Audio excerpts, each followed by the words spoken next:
Hello and welcome to my channel, The Way What Is True. Remember to like and to subscribe and to comment down below. Now today I was with my dad. I was driving to my auntie Tina's, okay, and every so often he asks how I am, and sometimes I talk to him about my life, and he just looked at me and said, after having listened to what I had to say for myself, he just looked at me and said, never forget that life is about what we can do for other people. It's never about what other people can do for us. Never lose sight of that.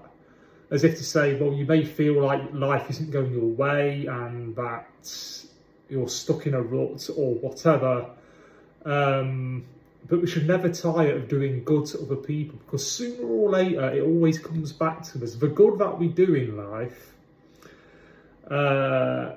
always comes back to us sooner or later, even if it takes years, even a lifetime sometimes. We should never tire as Christians of doing the right thing, setting the best example we can in Christ, as flawed as we all are, and loving one another and forgiving one another. And we should always remember something, that people are sometimes genuinely unable to help us. Okay, we should not have unrealistic expectations of other people. But my dad understood my frustrations. He knows the way my life's been. Okay, he knows, he's no fool. And he wasn't really telling me anything that I didn't already know. But he said, look, it's only a matter of time. I mean, he's told me things like this years and years ago when I was much younger as well. But yeah, he said, sooner or later, somebody's going to notice you. Someone's going to notice how genuine and honest you are. And as imperfect as you are, you're not always going to get it right in life. But someone's going to notice how genuine and how loving you are. And you know, he wasn't trying to put me on a pedestal or anything. Actually, he said, have humility, because a lot of what you're talking about on your YouTube channel, people already know. People, as if to say, people aren't stupid. So be humble, have a sense of humour, try and make people laugh. You know, he was trying to give me some advice. So yeah, I just found it really, really interesting what he was saying, and yeah, his main point was never tire of doing unto others what you would like them to have do unto you, even if they don't treat you the way you would like to be treated personally. We should never tire of doing good to other people, but life is a journey for all of us, okay, and life can be exhausting. We can have mental health issues, depression, loneliness. In my case, it's been a complete and utter, I don't even know where to begin with that one. I've had practically no friends all my life. Every time I mention that, I'm quite self-aware, because I'm thinking, okay, how many videos have I done now where I've mentioned the fact that I've had no friends all my life? 1, 2, 3, 4, probably quite a few. So I'm trying to limit that, because it's getting a little bit repetitive. But then again, I don't know who's actually tuning into my videos. It's not like everyone who's watching this video right now would have seen all of my other videos where I talk about my loneliness and my isolated life. But yeah, basically I've said things like, oh, I've had practically no friends all my life, which is true. Okay, and although I do like my own company, it's not like it's not that I don't like my own company. In fact, I'm not the least bit needy or anything like that. I'm the opposite to that. Actually, I'm quite an independent person. It's just, we can all only take so much. You know, we can say, well, I'm a strong, independent person. I don't need any friends. I don't need a relationship. I can jolly well die a bachelor. Yes, okay. But, you know, we are human. I'm human. You know, life can wear thin, which is why he was telling me these things. Never tire of doing good, no matter how you're feeling, no matter how cynical you feel, how bad you feel, how depressed you are, and so on and so forth. Never tire of doing good. And this life is always about what we can do for others. It's not about what other people can do for us. Now, when you've lived an isolated life like me, where you've felt like you've been absolutely starved to death of friendship, relationships, and so on and so forth, you do tend to view other people in terms of what they can do for you, because you tend to have quite you tend to think, well, okay, you're saying that, but I've experienced this, so you haven't got a clue what it's like to be me, and vice versa. I don't have a clue what it's like to be you. But you know how it is. I mean, life is crazy. There's all different people. But I've always said to myself, well, I can't really relate to well over 90% of women out there. That's no exaggeration. I can't, because my life is so unusual. It's so different from the lives that most men have lived. I mean, most men by my age, let's face facts here, By the time they've reached the age of 70, not 70, why did I say that? By the time they reach my age, okay, by the time they've reached my age, 36, they've usually had 1, 2, 3 kids.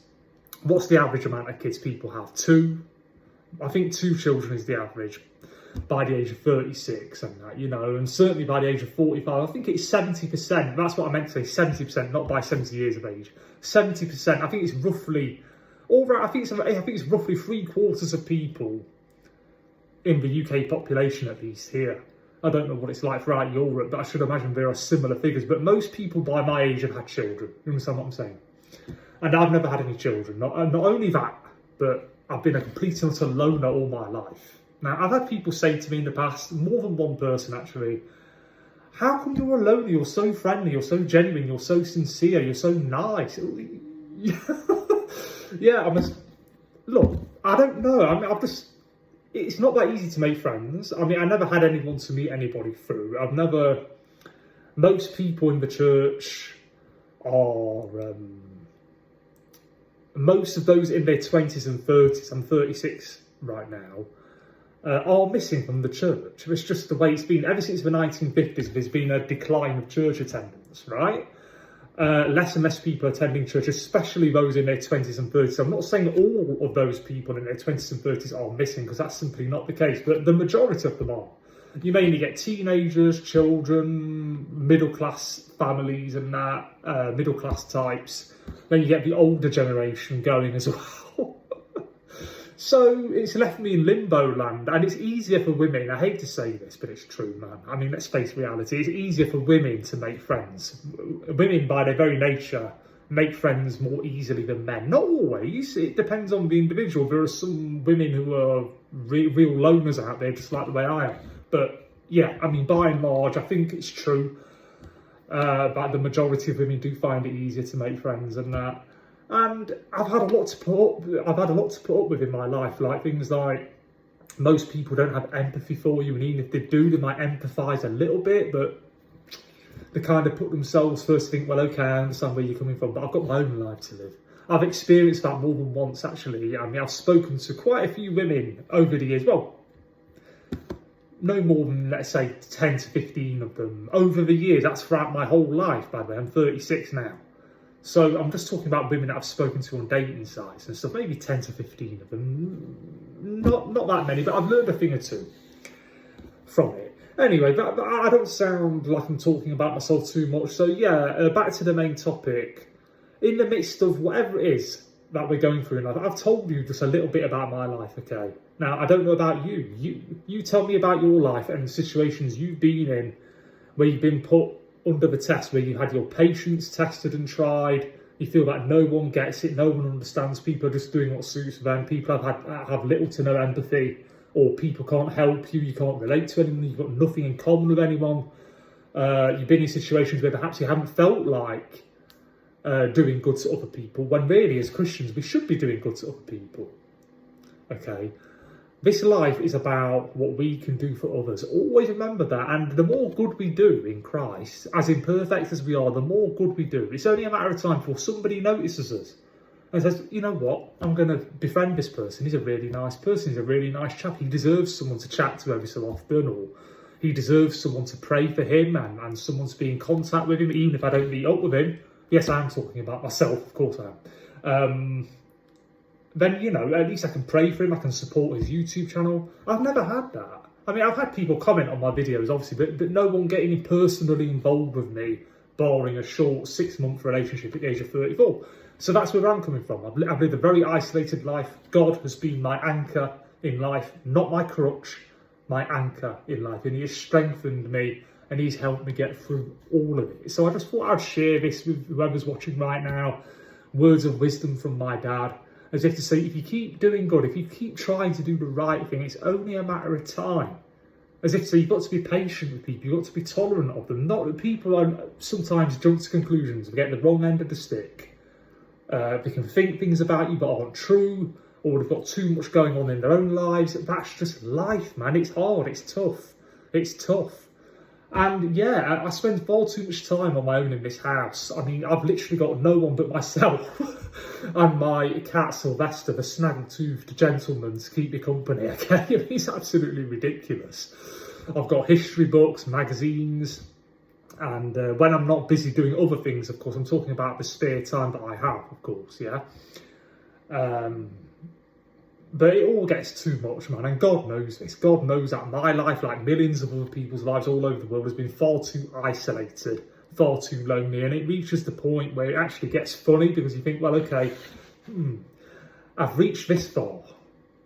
I'm still alive. I've survived all this, so I can go for a few more years. That's the attitude we should have as Christians. We should draw strength from God. And it's true, I'm still here. I'm still breathing, despite all of my negative thoughts, feelings and emotions that I've had over the years, despite all my problems and troubles. I'm still here. I'm still here. I'm still breathing. And it's God. God is the one who's keeping us all alive. All of our lives and all the lives of all the animals on this earth, all the creatures He's created, are all in His hands. If He was to withdraw Himself from this earth, this planet, and us, people, then we would all die, we would all perish. All things were created by Him and are sustained by Him. So let's just take a big step back from all this and look at the big picture. Our life problems, which are ultimately temporary, yeah, they suck at the time, it's horrible. Depression is no joke, loneliness is no joke, being cheated on is no joke, financial problems are no joke. Our lives can be very stressful, okay, things can get too much. So yeah, we should all draw our strength from the Lord Jesus Christ, because I've done videos where I mentioned this before, similar things, okay. We can't gain our own personal happiness by other people's approval. We cannot rely on other people. We cannot fall into the trap of codependency or relying on other people to help us feel better, because it's about God. If we're not drawing our strength from God and from the Lord Jesus Christ, and we're hoping to find somebody who's going to fall in love with us, or someone who's going to be that friend, or that someone we can meet up with every so often to have a coffee with and have a chat about what's written in the Bible. I would love that. I would love to have a friend who I could have a coffee with every so often, male or female, actually. Have a coffee with and talk about what's written in the Bible with, and so on and so forth. I would love to have someone to message me every so often and say, hey, I've got an idea for your YouTube channel. You know, that's what I've been starved of all my life, man. I do apologise if I'm talking about myself too much, or if you're someone who's watched other videos and I've mentioned similar things, but it's true. I've been starved of friendships, relationships, and I'm just one of many millions of people like that. I'm not making myself out to be important or anything, or to be unique, because I'm certainly not. Although the vast majority of people on this earth have not experienced the isolation and the loneliness that I have. But yeah, anyway, I'm thinking, how should I end this video right now? Tell me about your life experiences, especially if you've been isolated, even if you haven't lived as lonely a life as me. Perhaps you've been through other problems like financial problems, long-term unemployment, perhaps you've been homeless. Whatever situation you've been in which has tested your faith and perhaps has caused you to not feel like doing unto others what you would like them to have them do unto you, because it's all too easy for our love to run dry as Christians because of circumstances, personal life problems. Our love can run dry, you know. That's why we need to draw on God's love. Sometimes we have to love other people, not out of our own resources, because our own resources can run dry, okay? We need to love other people with God's love. We need to draw on God's love. That's the only way sometimes.